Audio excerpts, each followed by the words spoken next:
అందరికీ నమస్కారం. Welcome to my channel.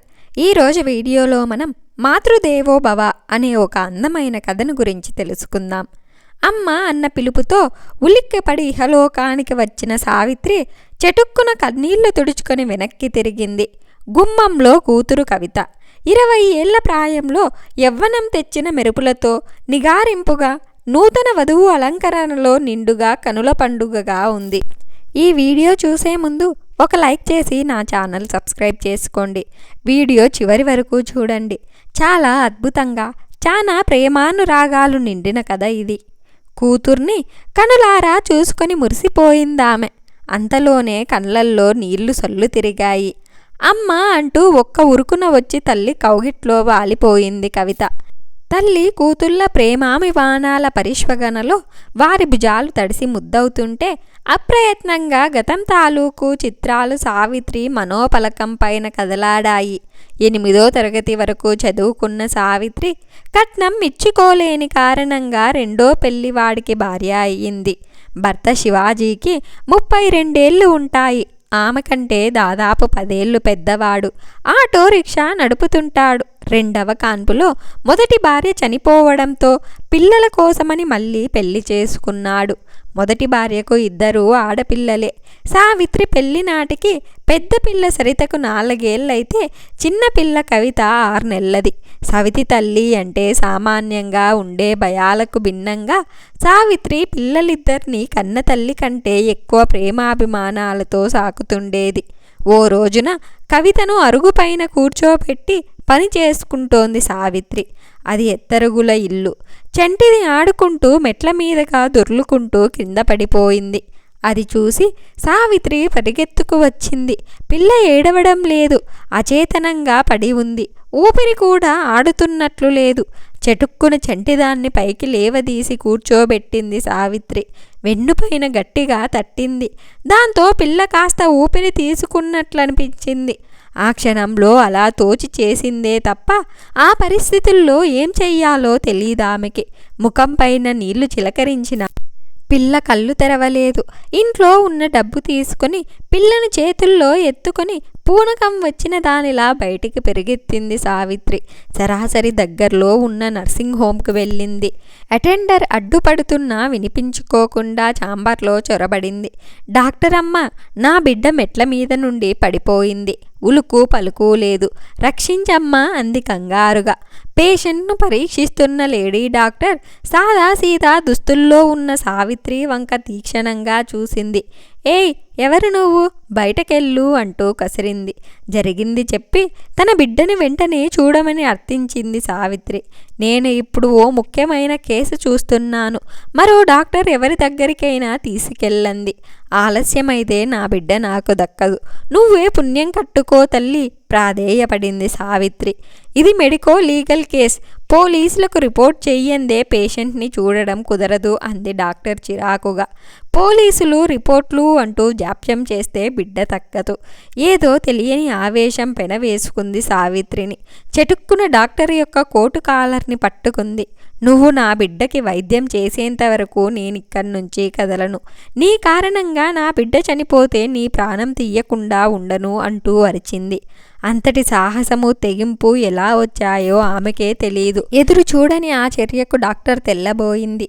Savitri వెనకే లోపలికి వచ్చిన అటెండర్ ఆమెను బయటికి లాక్కపోవడానికి విఫల ప్రయత్నం చేశాడు. మీరు సూటిగా మాట్లాడండి, చెప్పండి, నేను పేదరాలిననే కదా అలా అంటున్నారు అని అడిగింది సావిత్రి. మీరు బాధ్యతాయుతమైన ఓ డాక్టర్ అని మర్చిపోవద్దు. చిత్రంగా సావిత్రి పలుకులు డాక్టర్ మీద పనిచేశాయి. పాపను బెడ్ మీద పడుకోబెట్టమని చెప్పి పరీక్షించింది. అది హోప్లెస్ కేస్ అని అనిపించడంతో నేను సూటిగానే మాట్లాడుతున్నాను. పిల్ల బ్రతకాలంటే వెంటనే పెద్ద ఆసుపత్రికి తీసుకెళ్ళు, అక్కడ అన్ని సదుపాయాలు ఉంటాయి అని చెప్పింది. పాపను కాపాడడం ఆమె వల్ల కాదని గ్రహించిన సావిత్రి మరి జాప్యం చెయ్యలేదు. పిల్లను తీసుకుని బయటకి పరిగెత్తింది. రోడ్డు పైన వెళ్తున్న ఖాళీ ఆటోని ఆపి పెద్ద ఆసుపత్రికి తీసుకెళ్లమని చెప్పింది. సెల్ ఫోన్లో భర్తకు విషయం వివరించింది. ప్రభుత్వ ఆసుపత్రి వద్ద ఆటో ఆగగానే బిడ్డతో లోపలికి పరిగెత్తింది సావిత్రి. ఏడుస్తూ ఆమె చెబుతున్న దాన్ని ఆలకించిన డ్యూటీ డాక్టర్ పాప నాడి వగైరాలు పరీక్షించాడు. పెదవి విరుస్తూ లాభం లేదు, ఇంటికి తీసుకుపో అన్నాడు. సావిత్రి గుండెలు అవిసిపోయాయి. అదే సమయంలో పిల్లకు ఊపిరాడడం మానేసింది. సావిత్రికి ఏం చెయ్యాలో పాలుపోలేదు. దుఃఖం ముంచుకు రావడంతో బల్ల మీద నిస్సత్తువుగా చిలికిత పడిపోయింది. అంతలో అంతర్వాణి చెప్పినట్టు హఠాత్తుగా ఏదో ఆలోచన మెదిలింది ఆమెలో. వెంటనే దాన్ని ఆచరణలో పెట్టేసింది. పసిదాని మెదడు వెనక్కి వంచి దాని నోట్లో నోరు పెట్టి గాలి ఊదనారంభించింది. కొద్ది క్షణాలకే పాప భారంగా ఊపిరి పీల్చనారంభించింది. సావిత్రి డెందం ఆనందంతో పురివిప్పుకుంది. తన బిడ్డ బ్రతుకుతుందన్న ఆశ చిగురించింది ఆమెలో. అంతలో శివాజీ అక్కడికి పరిగెత్తుకు వచ్చాడు. భర్తను చూడగానే ఏడ్చేసింది సావిత్రి. ఈ డాక్టర్ల మాట మీద నాకు నమ్మకం లేదు. నేను దీని తల్లిని. నా బిడ్డ నన్ను విడిచి వెళ్ళిపోదు అంది. ఉట్టిపడే ఆత్మవిశ్వాసంతో ఎంత ఖర్చైనా సరే ఇంకా పెద్ద హాస్పిటల్కి తీసుకెళ్దాం, నా తల్లిని బతికించుకుందాం. ఓ సూపర్ స్పెషాలిటీ హాస్పిటల్కి వెళ్ళారు దంపతులు. డాక్టర్స్ సావిత్రి చెబుతున్నదంటా వింటూనే చంటిదాన్ని జాగ్రత్తగా పరీక్షించారు. వాళ్ళు చెప్పిన సంగతులు సావిత్రిని, ఆమె భర్తను విభ్రాంతికి గురి చేశాయి. పాప కోమాలో ఉంది. పడిపోవడం వల్ల పుర్రె ఎముక ఒకటి ఫ్రాక్చర్ అయ్యింది. ఇంటర్నల్ బ్లీడింగ్ మూలంగా తల వాచిపోయింది. బ్రతికే అవకాశాలు చాలా తక్కువ. ఆపరేషన్ చేస్తే నా బిడ్డ బతకదా డాక్టర్ అని అడిగింది సావిత్రి. మేజర్ సర్జరీని తట్టుకునే శక్తి ఆ పసిదానికి ఉండదమ్మా. మందులతో మా ప్రయత్నం మేము చేస్తాం అనక మీ అదృష్టం అన్నారు డాక్టర్. పాపను వెంటిలేటర్లో పెట్టి డ్రిప్ ద్వారా మందులు ఇవ్వనారంభించారు. 2 రోజులయ్యింది. పిల్ల పరిస్థితిలో మార్పు లేదు. సావిత్రి ఇంటికి వెళ్లకుండా ఆసుపత్రిలోనే ఉండిపోయింది. నిద్రాహారాలు మర్చిపోయింది. ఆమె కోరిక ఆర్తి ఒక్కటే, తన బిడ్డ బతకాలి. తప్పక బతుకుతుంది. తన ప్రేమే చంటిదాన్ని బతికిస్తుంది. బలీనమైన ఇచ్ఛతో అనుక్షణము ఇష్టదైవాన్ని ఆమె చేసుకుంటున్న వేడుకలో అదే. ఇంట్లో ఉన్నదంతా పోగు తీసి తెచ్చి హాస్పిటల్ ఛార్జెస్ కట్టాడు శివాజీ. పాప కోలుకొనేసరికి చాలా సొమ్మవుతుందని తెలుసు. తనకి అద్దెకిచ్చిన ఆటో యజమాని సాయం కోరాడు. అలాగే బంధుమిత్రులు కూడా ఆర్థిక సహాయం చేయడానికి ముందుకు వచ్చారు. చంటిదాన్ని చూడ్డానికి వచ్చిన వారంతా పాప బతకదనే నిర్ధారించేశారు. పిల్ల తల వాపు తగ్గలేదు. డాక్టర్స్ ఆ కేసు విషయమై తర్జన భర్జనలు పడుతూనే ఉన్నారు.